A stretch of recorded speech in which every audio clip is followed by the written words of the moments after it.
పంజాబ్లో అకాలీదళ్లో తీవ్రమైన తిరుగుబాటు జరుగుతోంది.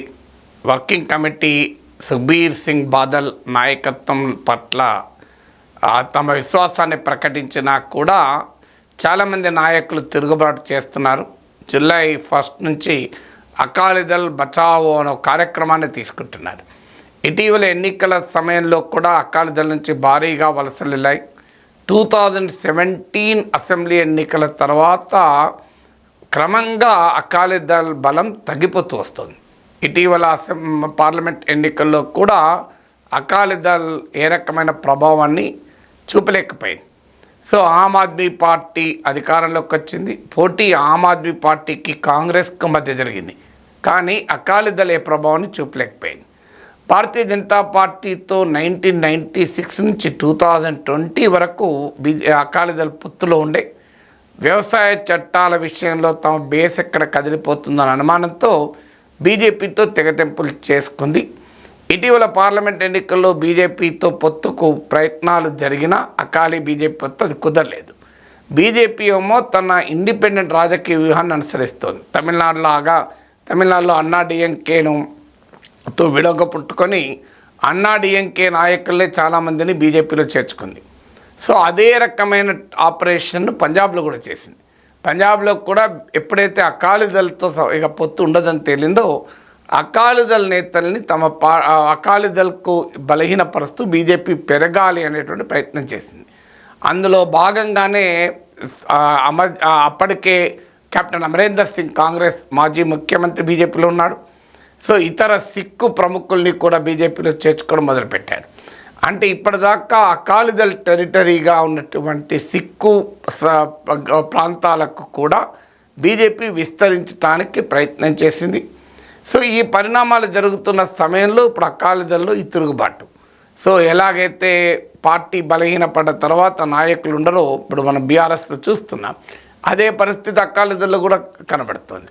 సో అకాలీదళ్లో సుఖ్బీర్ సింగ్ బాదల్ మారితే తప్ప అకాలీదళ్ బాగుపడదనే స్థాయికి కూడా ఈ క్యాంపెయిన్ నడుస్తుంది. అయితే ఇందులో ఇంట్రెస్టింగ్ థింగ్ ఏంటంటే బీజేపీ మాజీ మిత్రపక్షమైన అకాలీదళ్ సుఖ్బీర్ సింగ్ బాదల్ సతీమణి హర్సిమ్రత్ కౌర్ ఇదంతా బీజేపీ పని అని చెప్పి ఆరోపిస్తోంది. అంటే బీజేపీ చేతిలో కీలుబొమ్మలు అకాలీదళ్ను చీల్చటానికి ప్రయత్నం చేస్తున్నారు అంటూ ఆరోపించారు. ఆమె ఇంకో ఉదాహరణ కూడా చెప్పారు, మహారాష్ట్రలో జరిగిన తీరులోనే చేస్తున్నారని. మనకు మహారాష్ట్ర ఎపిసోడ్ మనకు తెలుసు, శివసేన బీజేపీ చాలా కాలం మిత్రపక్షాలు. కానీ ఎప్పుడైతే విభేదాలు వచ్చాయో శివసేననే చీల్చి అందులో ఒక వర్గం ఏక్నాథ్ షిందేని బీజేపీ తన వైపు తిప్పుకుంది.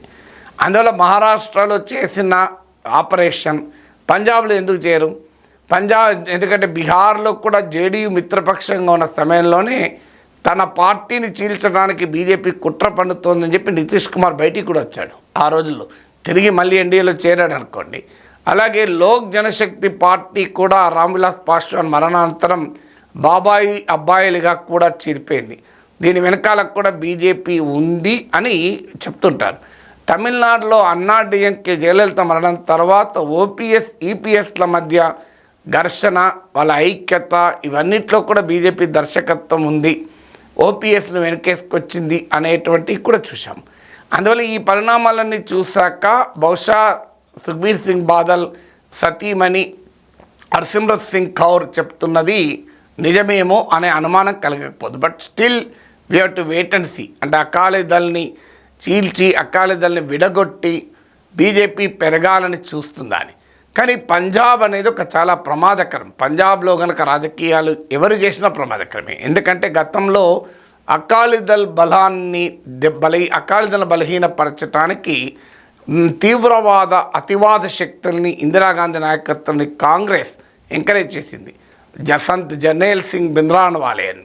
సో ఆ భింద్రాన్వాలే లాంటి వాళ్ళను ఎంకరేజ్ చేసిన తర్వాత మీకు ఏం జరిగిందో తెలుసు. ఆపరేషన్ బ్లూ స్టార్ ఆఖరికి ఇందిరాగాంధీ హత్యకు కూడా కారణమైంది. సో అందువల్ల ఆ పరిణామాలు మళ్ళీ రాకూడదు. ఇప్పుడు అకాలీదళ్ తన ఉనికిని కాపాడుకోవటానికి మళ్ళీ సిక్కు పంత్కే ప్రమాదం ఏర్పడింది అని మొదలుపెట్టింది. సో కమ్యూనల్ క్లాషెస్ను మత ఘర్షణలు క్రియేట్ చేసి మత విభజనను తెచ్చి అదంతా సిక్కు యువత పైన వేసి గతంలో పంజాబ్లో జరిగిన పరిణామాలు మళ్ళీ తేవాలని చూస్తున్నారంటూ అకాలీదళ్ ఆరోపించింది. అంటే అకాలీదళ్ తన అస్తిత్వం కొరకు, ఉనికి కొరకు సిక్కు మత అతివాదాన్ని గనక అందుకుంటే అది మరీ ప్రమాదకరం. ఇప్పటికే మనం చూసి అమృత్పాల్ సింగ్ లాంటి వాళ్ళు పార్లమెంట్కి ఎన్నికయ్యారు. సో ఇందిరాగాంధీ హంతకుని కొడుకు పార్లమెంట్కి ఎన్నికయ్యాడు. సో ఈ పరిణామాలు జరుగుతున్న, రాడికల్ ఎలిమెంట్స్ బలపడుతున్న సమయంలో శిరోమణి అకాలీదళ్ లాంటి ఒక మోడరేట్ సిక్ పార్టీలో గనక చిలిక వస్తే, అది బయటి వారి ప్రోద్బలంతో గనక జరిగితే అది ప్రమాదకర సంకేతం. అఫ్కోర్స్ ప్రజల నుంచే అకాలీదళ్ దూరం అవుతుంది అని దాన్ని వ్యతిరేకించే వాళ్ళు చెప్తున్నారు. బట్ దానంతరదే వీక్ అయితే మనం చేయగలిగింది ఏం లేదు. కానీ అకాలీదళ్ను బలహీనపరచటానికి కుట్రలు కుతంత్రాలు ఎవరు పనినా అది పంజాబ్లో మరింత ప్రమాదకరమైన పరిణామాలకు దారితీయవచ్చు.